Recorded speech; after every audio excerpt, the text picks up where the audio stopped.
Приветствую вас, дорогие телезрители, в эфире программа News on Air. С вами я, Мария Кардашевская. Ну что, давайте начнем. Только мы радовались, что весна потихонечку начинает отвоевывать свое место под солнцем, как в Якутии снова наступили холода. Жители со всех концов республики снова делятся фотографиями северного сияния. Красивейшее явление было запечатлено и в северных районах, и в центральных.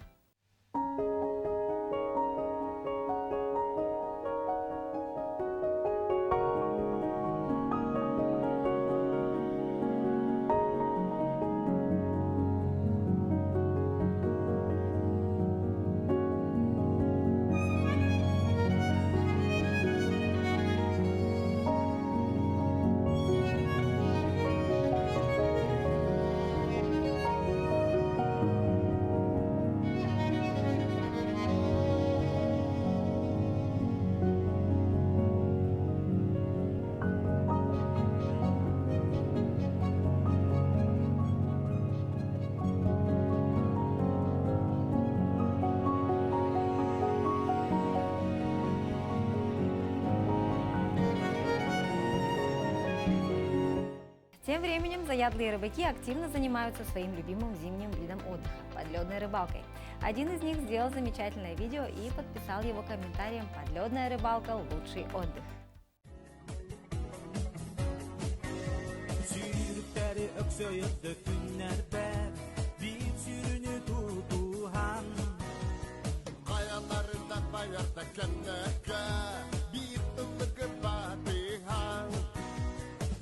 Darga, okto baka, garasan tancagay baka.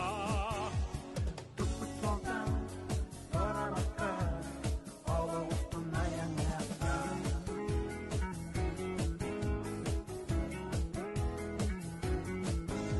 Ukulunum no batak bolamlen, kena sosyen itapin, innikiga idahana bolamlen, ikkide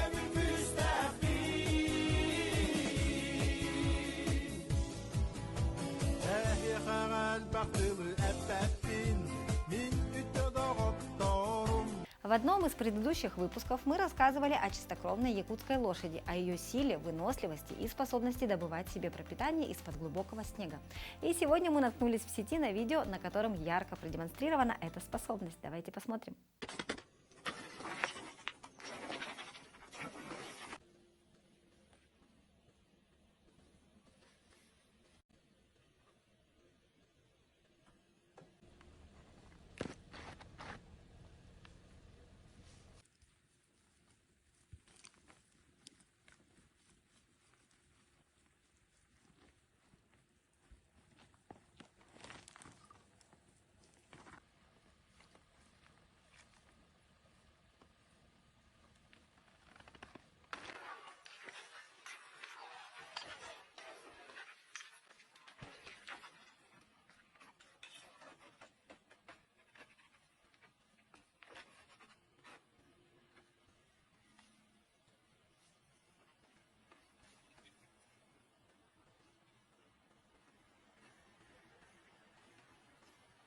В Центре культуры села Майя Мегино-Кангаласского района представили спектакль в честь 115-летия заслуженного деятеля искусств и первого режиссера, поставившего Олонхо в театре, Василия Местникова. В представлении «Ологу Ругидур Олонхоты Нахтоюга» приняли участие деятельные художественные коллективы и просто творческие люди села.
А в Мирном в политехническом лицее реализовали многофункциональное образовательное пространство «Интеллектуалиум». Проект разработан командой лицея при активном участии обучающихся 8-9 классов. А что это такое, узнаете в следующем сюжете.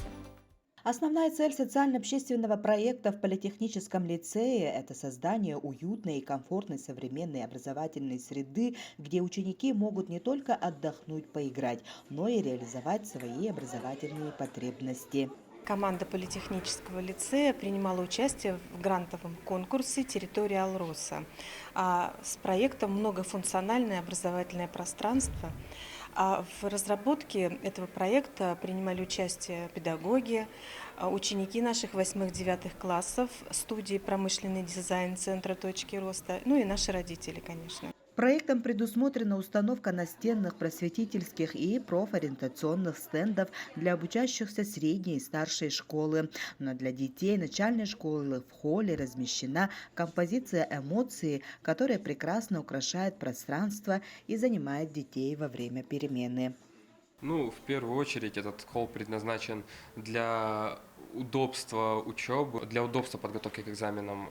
Это очень удобно, очень мобильно, даже в том плане, что не нужно ходить в библиотеку, брать книги. Это все удобно, подошел, просканировал код и читаешь. Также можешь дома лежать читать, и не нужно отдавать книги. Очень удобно на перемене перед, допустим, 2 алгебрами тяжелыми посидеть, отдохнуть, расслабиться, может какую-нибудь книжку почитать, просканировать на телефоне. Можно на большой экран посмотреть, что там происходит, разные видеоролики.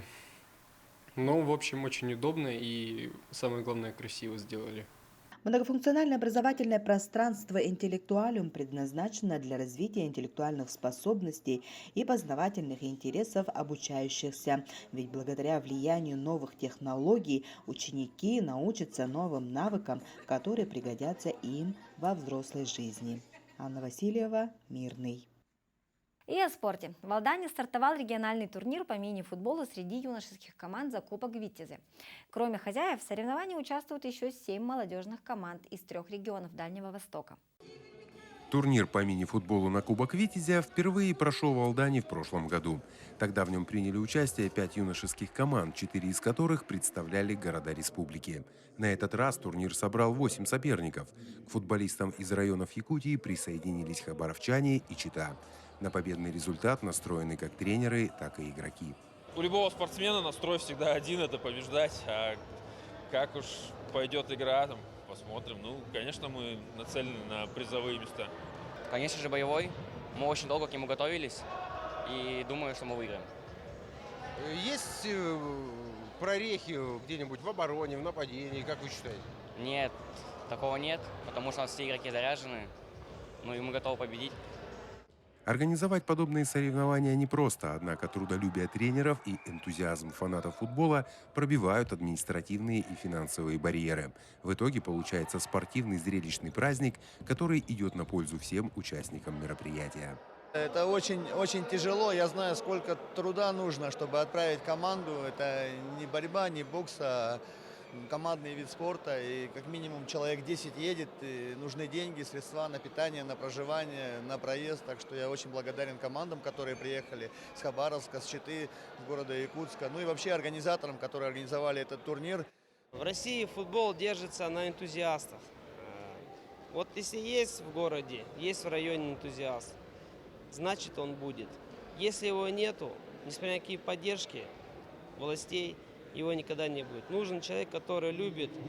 Как говорится, футболом не играют, футболом не дышат, футболом просто болеют. Если есть такой, грубо говоря, больной человек, то он всегда будет жив. Именно футбол. Поприветствовать юных футболистов и поддержать алданскую команду приехал глава района Александр Шестопалов. Он заявил, что власть уделяет внимание развитию спорта, особенно детского. Мы всеми силами стараемся поддерживать. И сейчас как раз проводим спартакиаду трудовых коллективов, которая закончится 20 мая. 11 видов спорта, 12 команд. Уже половина провели. А детский спорт у нас вообще в приоритете. Естественно, у нас направление это и самбо-дзюдо, это направление лыжи, это направление хоккей и направление мини-футбол. Все для молодежи.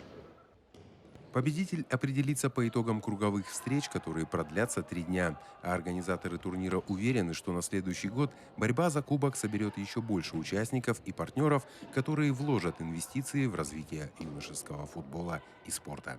Руслан Павлов, Сергей Шипачев, Александр Лукин, Алдан.